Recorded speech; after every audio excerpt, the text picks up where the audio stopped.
Hi kiddies Malayalam world എല്ലാ കൂട്ടുകാർക്കും സ്വാഗതം. കഴിഞ്ഞ ക്ലാസ്സിൽ പഠിച്ച ക്യാപിറ്റൽ ലെറ്റേഴ്സ് നമുക്കൊന്ന് റിവൈസ് ചെയ്യാം. Okay, A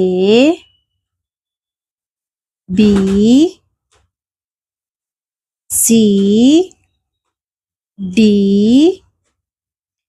E F G H. പിന്നീട് ഏതാ പഠിച്ചേ? I J K L M N O P Q R. അല്ലേ? ഇതുവരെയല്ലേ നമ്മൾ കഴിഞ്ഞ ക്ലാസ് പഠിച്ചത്? 6 വരെ പഠിച്ചു. ഇന്ന് പഠിക്കാൻ പോകുന്ന ക്യാപിറ്റൽ ലെറ്റർ ഏതാ? എസ്. ഏതാ പഠിക്കുന്നേ? എസ്.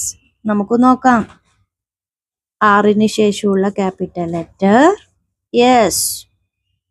എസ് എങ്ങനെയാ എഴുതുന്നത് നമുക്ക് ആദ്യം മനസ്സിലാക്കാം.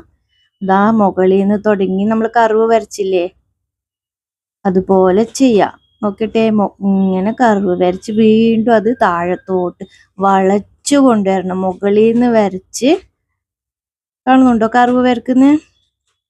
മുകളിൽ നിന്ന് തുടങ്ങി കർവ് വരക്കുക അവിടെ വരെ. വീണ്ടും അതിനോട് ചേർന്ന് താഴത്തോട്ട് അതേപോലെ കർവ് വരക്കുക. നോക്കിയാട്ടെ, വളച്ചു കൊണ്ടുവരണം അല്ലെ? മുകളിൽ നിന്ന് വളച്ച് വീണ്ടും അതെങ്ങനെ വളച്ച് താഴത്തോട്ട്, അങ്ങനെയല്ലേ എസ് എഴുതുന്നേ? നോക്കിക്കേ, അവിടുന്ന് വീണ്ടും ഇതാ വളച്ച് അതേപോലെ താഴത്തോട്ട്. ഒന്നുകൂടി നോക്കിയേ, മനസ്സിലാവുന്നുണ്ടോ?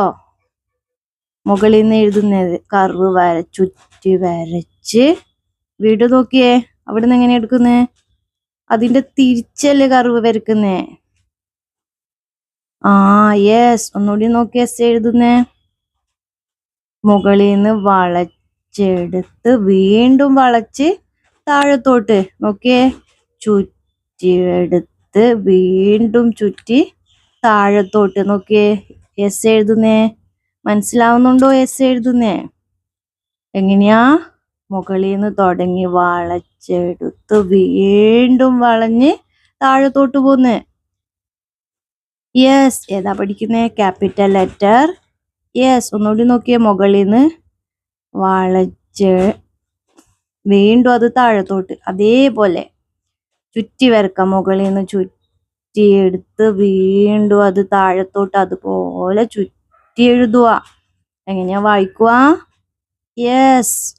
മനസ്സിലാവുന്നുണ്ട് എസ് എഴുതുന്നേ? ആറിന് ശേഷമുള്ള ക്യാപിറ്റൽ ലെറ്റർ ഏതാന്ന് പഠിച്ചേ?